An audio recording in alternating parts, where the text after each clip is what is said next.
Good morning, students. Welcome back to RPDM Academy.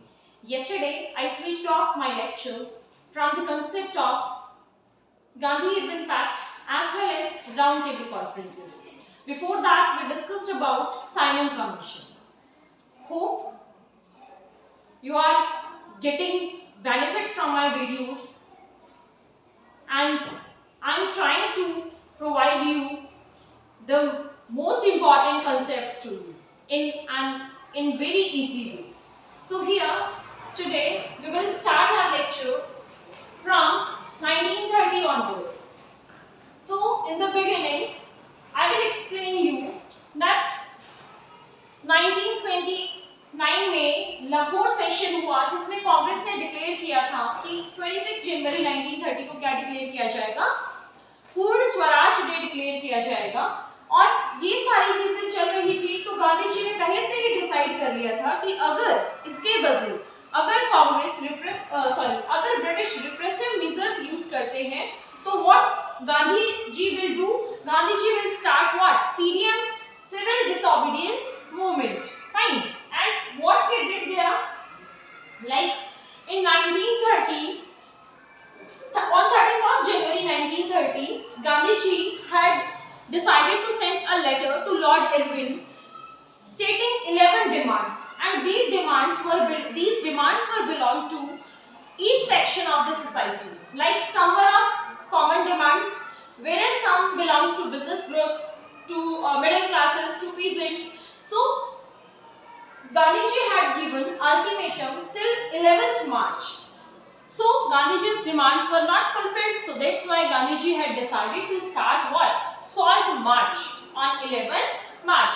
He started his journey on 11th March, as you can see, with 78 trusted volunteers. He has started his journey from Sabarmati Ashram in Gujarat, where his ashram was located in Gujarat. From Sabarmati, he had started his journey, and he took 24 days to reach Dandi. As already I told you in the map, like in map I told you beta कि Dandi is a coastal region that is located here. ठीक है? So Gandhi ji ने अपनी जो journey start की थी वो कहाँ से स्टार्ट की थी? फ्रॉम साबरमती आश्रम से स्टार्ट की थी और कहाँ पहुंचे वो? डांडी कोस्टल रीजन में पहुंचे, जहां पर उन्होंने क्या किया? सी वाटर को बॉयल करके और सॉल्ट बनाया. So in such a way Gandhi ji brought the salt law, and this was the main agenda behind launching CDM, civil disobedience movement. कि Gandhi ji had given the proposal not only to boycott the foreign goods, even to defy or to block the British rules. ठीक है? That would create a moral effect, a moral force on whom? On British. ठीक है? So what he did on 11 March, Gandhi ji started his journey from Sabarmati ashram along with his 78 trusted volunteers, and he reached here. How many days did he took? 24 days. He crossed the journey of 24 miles in 24 days. So on 6 December, कब पहुंचे वो यहाँ पर? Sorry, 6 April. On 6 April, Gandhi ji reached at Dandi, at the coastal region where he made salt and brought the salt law. Fine. So on 6 April उन्होंने salt law को break कर दिया. अब गांधी जी के इस action ने लोगों को promote किया, and at large scale British rule were broken. Fine. Like everywhere people have started to make salt by themselves. They have started to in front of the British industries they have started to make salt. अब question ये arise होता है कि गांधी जी ने सिर्फ salt को ही क्यों choose किया? गांधी जी सॉल्ट की जगह पर कोई और भी ले सकते थे, वो कॉटन भी ले सकते थे, वो लाइक क्रॉप्स भी ले सकते थे, कोई कुछ भी XYZ. But the reason was that कि गांधी जी ये चाहते थे, सॉल्ट के पीछे उनका मकसद, वो कहते हैं ना नमक का हक अदा करना, सुनाई होगा आपने. तो गांधी जी चाहते थे कि इस सॉल्ट को एक ऐसा पावरफुल वेपन बनाना है जिससे सोसाइटी का हर सेगमेंट, अपर क्लासेस भी, मिडिल क्लासेस भी, पुअर क्लासेस भी, बिजनेस ग्रुप्स भी, सब इसके साथ जुड़े, यूनाइट हो और इससे क्या हो, एक ब्रॉड मूवमेंट लॉन्च किया जाए जिससे ब्रिटिश को क्रश किया जा सके, ब्रिटिश को दबाया जा सके. Fine. So that's why Gandhi ji opted salt as a powerful weapon in order to create a pressure and in order to bring unity among Indian society, among all the sections. ठीक है? So this was the main reason behind it that Gandhi ji launched what? Salt march. ठीक है? अब जब गांधी जी ने salt march start किया, उसके just जैसे ही लार्ज स्केल पर सॉल्ट लॉ ब्रेक किया गया, गांधी जी ने क्या कर दिया, क्या स्टार्ट कर दिया? Beginning of CDM, civil disobedience movement start कर दिया। इसके अकॉर्डिंग क्या करना था? इसके अकॉर्डिंग सभी लोगों को ब्रिटिश लॉज को क्या करना था? ब्रेक करना था। And how did they can break the laws? Like by making salt fine. जो सॉल्ट पर उन्होंने टैक्सेस लगा रखे थे, ठीक है, उन टैक्सेस को ब्रेक कर दिया लोगों ने, खुद से सेल्फ उन्होंने सॉल्ट बनाना स्टार्ट कर दिया। इसके साथ साथ उन्होंने लाइक लॉयर्स ने, स्टूडेंट्स ने गिव अप कर दी सारी प्रैक्टिसेस जो भी ब्रिटिश इंस्टीट्यूशंस में प्रैक्टिस कर रहे थे, ठीक है, अपनी जॉब्स को रिजाइन कर दिया। इसके साथ साथ उन्होंने फॉरेन गुड्स को बॉयकॉट किया। फॉरेन गुड्स को बॉयकॉट करने के साथ साथ लिक्विड शॉप्स को पिकेटेड अप किया, ठीक है। तो लार्ज स्केल पर ये एक्टिविटीज कंडक्ट की जाने लगी, जिससे ब्रिटिश को डर लगने लगा। अब वो डर लगा तो क्या होगा? ऑब्वियस है, वो भी कुछ ना कुछ एक्शंस लेंगे, फाइन। तो अब किस तरह से डिफाइन किया गया ब्रिटिश रूल को? तो सबसे पहली बात तो broken British laws, like many of laws I told now.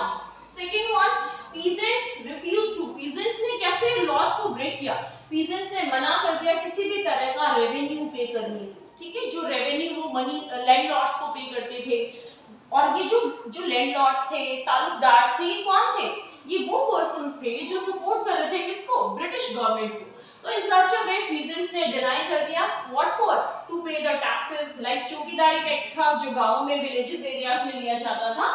So peasants had denied to pay the revenue and the chokidari taxes, and broken forest laws as well, as British ने forest laws लागू कर दिए थे। और उनको लगता था कि नेचुरल फॉरेस्ट क्या है? अनप्रोडक्टिव है और उनकी कोई यूटिलिटी नहीं है। For the same purpose what they had started, they have formulated what? Forest laws. As per the forest laws, these forests were categorized in 3 parts. First, reserved forest, second, protected forest, and third was village forest. तो इन तीनों में से इन दो में तो entry बिल्कुल ही allow नहीं थी, ठीक है। रिजर्व और प्रोटेक्टेड में तो एंट्री विलेजेस की बिल्कुल ही अलाउ नहीं थी। आज वी नो दैट के भाई जो विलेजेस थे, their entire, most of the part of their livelihood was dependent on the forest, fine। तो अब फॉरेस्ट में उनकी एंट्री बैन थी, तो लोगों ने क्या किया? फॉरेस्ट एरियाज में रहने वाले लोगों ने फॉरेस्ट लॉज को ब्रेक किया। By how did they break? By entering in the forest, by taking their cattle herds for grazing purposes, by collecting the firewoods, fine। So in such a way, at large scale under CDM, these British laws were broken, fine। And what British did in the age of CDM, they have started anti-CDM, they have started anti-CDM measures. What measures they have started? At large scale, they had started the arresting of the leaders, ठीक है। So large scale पर उन्होंने arresting करनी start कर दी, जैसे arrest major leaders. इन major leaders में जैसे जवाहरलाल नेहरू को अरेस्ट कर लिया गया, और एक लीडर थे खान अबुल गफ्फार खां। कौन थे? खान अबुल गफ्फार खां, जिन्हें फ्रंटियर गांधी जी कहा जाता है, सीमांत गांधी जी के नाम से जाने जाते हैं।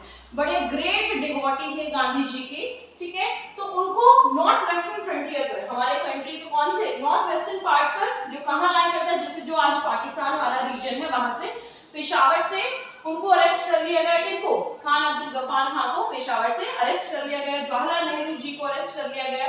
इसके साथ साथ और क्या किया उन्होंने? इवन गांधी जी को भी अरेस्ट कर लिया। और जो पीसफुल सत्याग्रही थे बेटा, जो पीसफुली प्रोटेस्ट कर रहे थे, पीसफुली डेमोन्स्ट्रेशन कर रहे थे, उनको अरेस्ट कर लिया गया। इवन वो इतने रिप्रेसिव मेजर्स ब्रिटिश ने लॉन्च किए कि जो वुमेन थी, चिल्ड्रन थे, उनको ब्रूशली बीट किया गया, बुरी तरह से उनको मारा पीटा गया। And even around 1 lakh people were put behind the bars. Around 1 lakh लोगों को जेल में भर दिया गया। By seeing all this scenario, Gandhi ji became very upset, बहुत अपसेट हो गए। और 1931 में Gandhi ji entered into Gandhi-Irwin Pact, ठीक है, गांधी जी इन सारे सिनेरियो से बहुत ज्यादा दुखी हो गए, इन सारी वायलेंस से बहुत ज्यादा दुखी हो गए। And in 1931 his first measure was, Gandhi ji का जो फर्स्ट स्टेप था वो क्या था, withdrew CDM, civil disobedience movement को वापस ले लिया, and he entered into a pact that was known as Gandhi Irwin pact. अब गांधी जी ने गांधी इरविन पैक्ट को साइन कर दिया 5 मार्च 1931 में। तो अब सीडीएम यही रुक गया, ठीक है। गांधी जी ने एज पर गांधी इरविन पैक्ट गांधी जी को सीडीएम को कॉल ऑफ करना था, ठीक है, सिविल डिसोबीडियंस मूवमेंट को कॉल ऑफ करना था। इसके साथ साथ उन्हें क्या करना था, सेकेंड राउंड टेबल कॉन्फ्रेंस में पार्टिसिपेट करना था। अब गांधी जी ने कहा ठीक है, अब बात आती है फर्स्ट राउंड टेबल कॉन्फ्रेंस की, जो कब हुई, 1930 में हुई। तो उस कॉन्फ्रेंस में गांधी जी ने पार्ट नहीं लिया, इंडियन नेशनल कांग्रेस की ओर से किसी भी मेंबर ने पार्ट नहीं लिया। क्यों? Reason was because Gandhi ji was himself in the prison, that's why. So there was no result of first round table conference as well. दो मेंबर्स थे जिन्होंने तीनों ही राउंड टेबल कॉन्फ्रेंसेस में पार्ट लिया था, ठीक है। अगर आपने मेरा प्रीवियस लेक्चर सुना है तो tell me the answer of this question, ठीक है, इन द कमेंट सेक्शन। कैसे कौन से दो मेंबर्स थे जिन्होंने तीनों ही राउंड टेबल कॉन्फ्रेंसेस में पार्ट किया था, ठीक है। So as for second round table conference, as for the Gandhi Irwin pact 1931, Gandhi ji ने क्या किया, सेकंड राउंड टेबल कॉन्फ्रेंस में पार्टिसिपेट करने के लिए रेडी हो गए। और ठीक है, जब गांधी जी सेकंड राउंड टेबल कॉन्फ्रेंस में पार्टिसिपेट करने के लिए रेडी हो गए तो गांधी जी ने भी कुछ कंडीशंस रखे, और वो कंडीशंस क्या थी कि बदले में ब्रिटिश को क्या करना पड़ेगा, पॉलिटिकल प्रिजनर्स को रिलीज करना पड़ेगा। लेकिन ब्रिटिश यहाँ पर भी क्या कर गए, एक गेम खेल गए, एक प्लॉय कर गए इंडियन के साथ। उन्होंने सिर्फ उन्हीं मेंबर्स को रिलीज किया जिनके ऊपर सीवियर चार्जेस नहीं थे, ठीक है।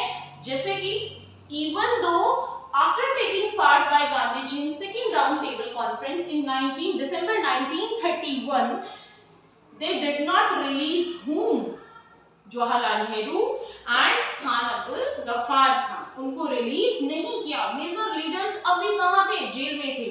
अब सेकेंड राउंड टेबल कॉन्फ्रेंस में पार्टिसिपेट करने के लिए गांधी जी को कहाँ जाना था, लंदन जाना था, ठीक है। और बदले में उन्हें क्या करना था, पॉलिटिकल प्रिजनर्स को रिलीज करना था। बट द क्वेश्चन हियर कि whatever discussion took place between Gandhi ji and Lord Irwin remain resultless, उसका कोई रिजल्ट नहीं निकला। ना तो ब्रिटिश गवर्नमेंट ने हमारी कोई डिमांड फुलफिल की, और गांधी जी डिसअपॉइंटेडली रिटर्न वापस आ गए इंडिया, ठीक है। Gandhi ji disappointedly came back to India, and here after he saw that, he observe that कि now also what Khan Abdul Ghaffar Khan and Pandit Jawaharlal Nehru were in the jail, fine। and अभी British ने क्या कर दिया था, a new cycle of repression start कर दिया। कैसे? जैसे कि जो पीसफुल सत्याग्रही थे, जो पीसफुल डेमोन्स्ट्रेशंस थे, the meetings were disbanded, उनको मीटिंग करने के लिए अलाउ नहीं किया गया। इवन कांग्रेस को भी क्या डिक्लेयर कर दिया, Congress declared as an illegal institution, Congress को भी illegal institution डिक्लेयर कर दिया। कब की बात हो रही है ये, सीडीएम कॉल ऑफ करने के बाद जब गांधी जी ने सेकेंड राउंड टेबल कॉन्फ्रेंस में पार्टिसिपेट किया था, और as the negotiation remain as a failure, so Gandhi ji came back and he observed the scenario that British had started a new cycle of repression, and they did not allow the political persons to assemble, even though Congress activities declared as an illegal activities, fine।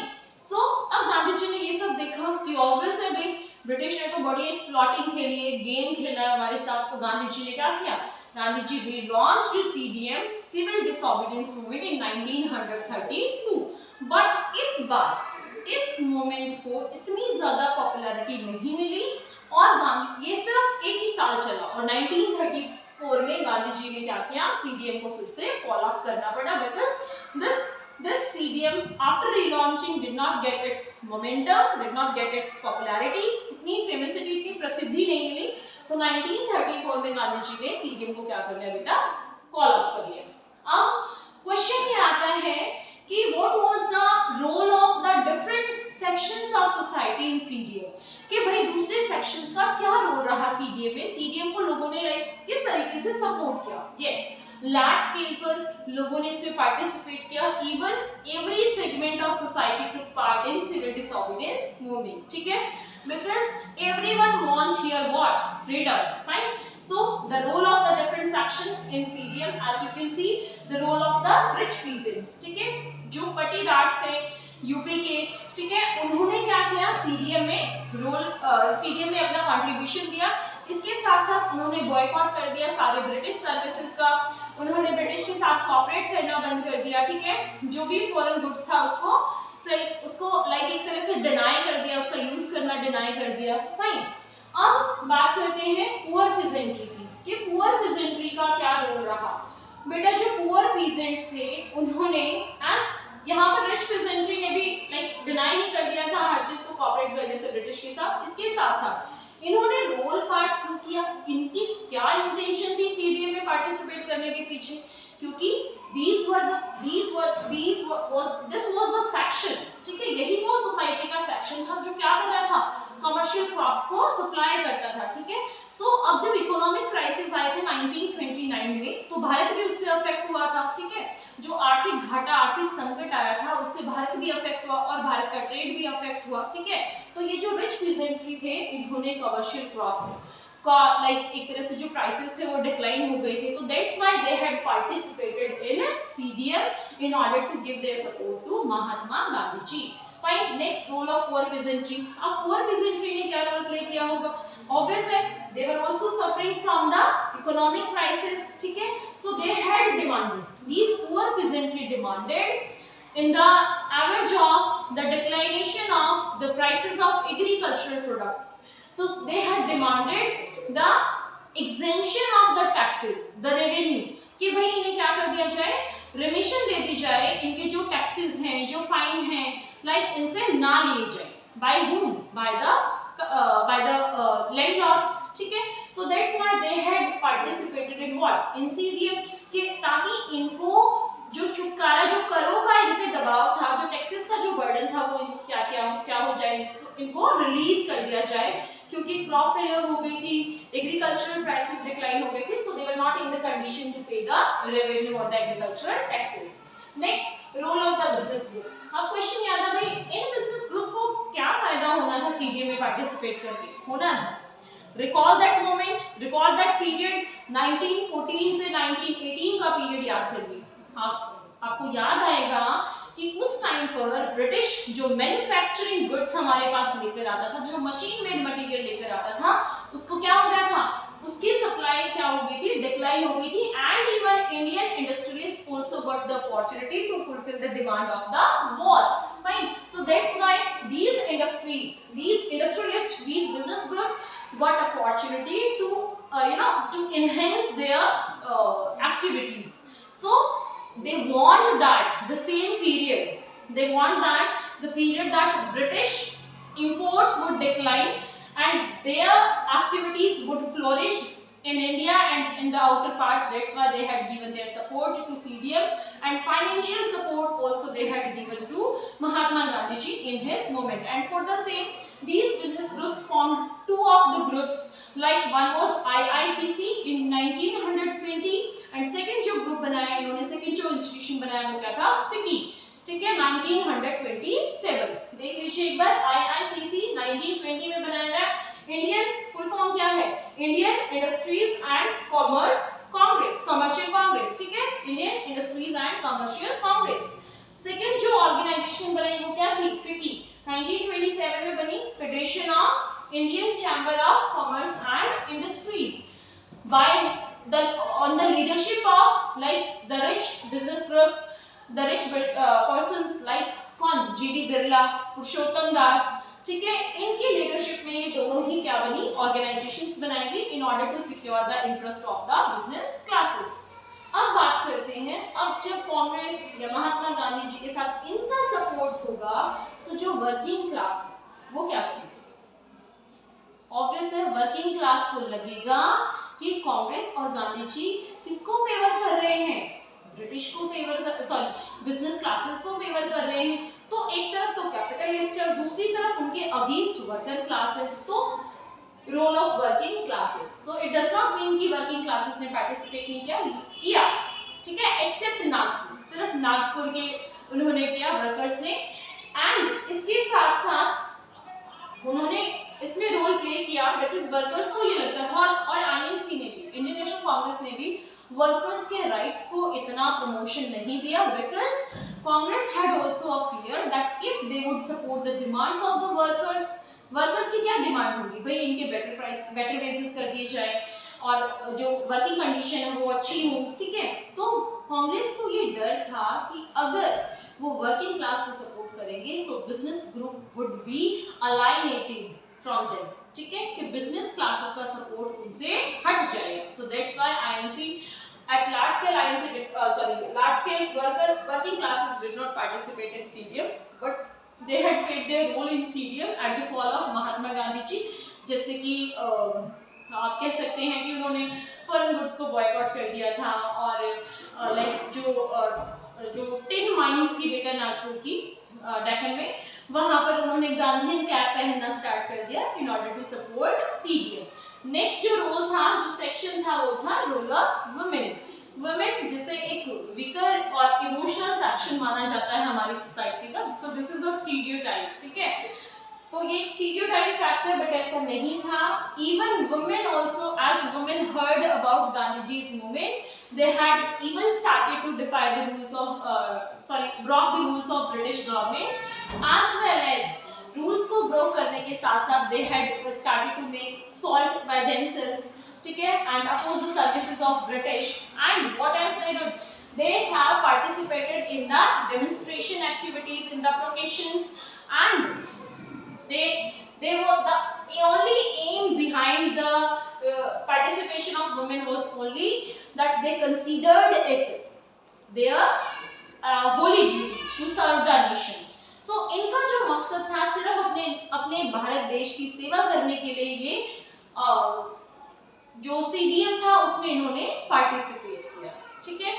सो वैसे तो गांधी जी का भी यही मानना था कि जो women की जो ड्यूटीज है वो क्या है, हाउस होल्ड रिस्पॉन्सिबिलिटीज बहुत ज़्यादा है, और वो बच्चों को ब्रॉट अप करें, लुक आफ्टर करें होम की, but still here women role also provide strength to CDM. तो ऑल द सेक्शंस ने क्या किया, सिविल डिसोबीडियंस मूवमेंट में अपना सपोर्ट किया, अपना कोऑपरेशन किया। To detail here, thank you so much. In the next lecture, we will discuss the limits of CDM. Thank you.